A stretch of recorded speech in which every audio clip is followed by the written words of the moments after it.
अब बरेली पहुंचे नगीना से सांसद चंद्रशेखर आजाद ने मंच से रामभद्राचार्य का नाम लिए बगैर उन पर जमकर निशाना साधा और आपत्तिजनक टिप्पणी कर दी। चंद्रशेखर आजाद ने कहा कि मेरठ में संत की कथा चल रही थी, यहां पर एक व्यक्ति ने संत बनकर कथा की और वो खुद को संत बताता है और कहता है कि बचपन से उसकी आंखें नहीं है और उसने यूपी को मिनी पाकिस्तान कहा। आगे चंद्रशेखर ने मीडिया से बातचीत करते हुए कहा कि उन्होंने पुराने जन्म में ना जाने कितने पूरे कर्म किए होंगे जो इस जन्म में भगवान ने उन्हें आंखें ही नहीं दी। सनातन धर्म के हिसाब से इन्हें पूर्व जन्म में किए गए पापों का दंड मिल रहा है और इनसे जनता ज्ञान ले रही है। जगत गुरु रामभद्राचार्य ने कहा कि अंबेडकर को संस्कृत नहीं आती थी, अगर आती तो वह मनुस्मृति को नहीं जलाते। इस बयान ने विवाद खड़ा कर दिया। बसपा सुप्रीमो मायावती ने करारा जवाब दिया। बाबा साहब अंबेडकर सिर्फ संविधान निर्माता ही नहीं बल्कि भारत के सबसे बड़े विद्वान थे। उनकी विद्वता पर शक करना करोड़ों दलितों और पिछड़ों की भावनाओं का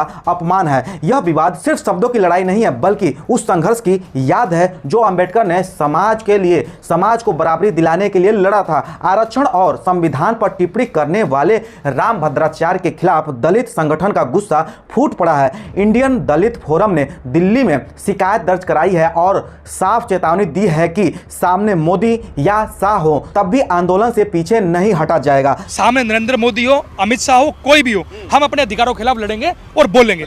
सवाल यह है कि क्या यह मामला सिर्फ एक बयान तक सीमित है या फिर सचमुच देश को नेपाल जैसी स्थिति की ओर ढकेला जा रहा है। इसलिए हमने बाबा साहब के अवसर कहने के लिए धारा इसमें लगा रखी है। हमने SSC act, civil rights act और बीएनएस के जो 8 धारा हमने इसमें लगा रखी है उनके खिलाफ। रामभद्राचार्य के हालिया बयान ने दलित राजनीति को सुलगा दिया है। बयान में आरक्षण और गृह युद्ध जैसी बातें उठी थी और अब इसका विरोध दिल्ली की सड़कों से लेकर सोशल मीडिया तक गूंज रहा है। रामभद्राचार्य जो कि खुद को सतगुरु कहते हैं, देश दुनिया को यह बताते हैं कि किस राह पर चलना चाहिए और किस तरह से जीवन व्यतीत करना चाहिए। वो कहते हैं कि वस्तुओं से मोह नहीं करना चाहिए, बिल्कुल ठीक है, लेकिन फिर अचानक ऐसा उन्होंने क्यों कहा? पश्चिम यूपी को, उत्तर प्रदेश को और मेरठ को वो मिनी पाकिस्तान बता देते हैं। हालांकि ये बयान विवादित था उत्तर प्रदेश का और वहां के लोगों का सीधे तौर पर यह अपमान था, लेकिन ये पहली बार नहीं है। भद्राचार्य ने इससे पहले भी बाबा साहब BR अम्बेडकर पर भी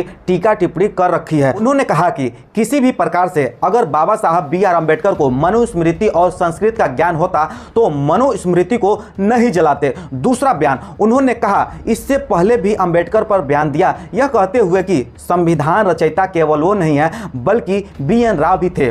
तीसरा, उन्होंने यहां तक कह दिया कि मनुस्मृति भारत का पहला संविधान है। जी हां, वो इस प्रकार के आए दिन बयान देते रहते हैं। तो दोस्तों, आपका क्या ख्याल है उनके बारे में? आप लोग नीचे कमेंट बॉक्स में जरूर बताइए।